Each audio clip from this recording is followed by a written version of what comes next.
Ayan po, katatapos lang po mag-harvest ng aking African Hito. Ayan, mayroon pa natitira, maliliit na lang. Ayan na po, ayan. Katatapos lang po mag-harvest. Ito pa po ang aking maliliit po yan. 1 month, wala pa 1 month yan. Ayan. 20 days pa lang po yan. At ito po ang aking pangalawang span. Ayan. Ako nag-harvest po. Ayan.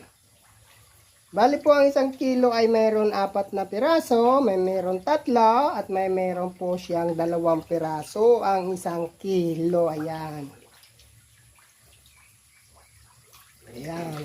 Marami na po ang nakakuha rito. Ayan, may natira pa. Baka sa may gusto. Ayan, napakasarap ito asal at saka adobo o kaya luto sa gata. Ayan, African Hito po yan.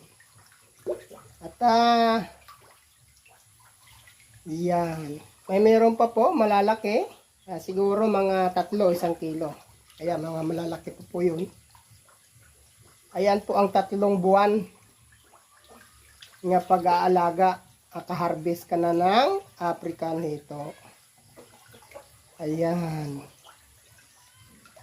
Kaunting tiyaga. Ayan, mayroon ka talagang maaani basta ikaw ay matyaga. Ayun po, naghihintay pa ng buyer. Maya-maya po mayroon naman pupunta at bibili yan. Kasi marami pa po yan.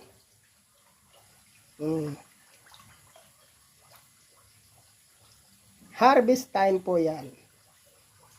Okay, thank you and bye-bye.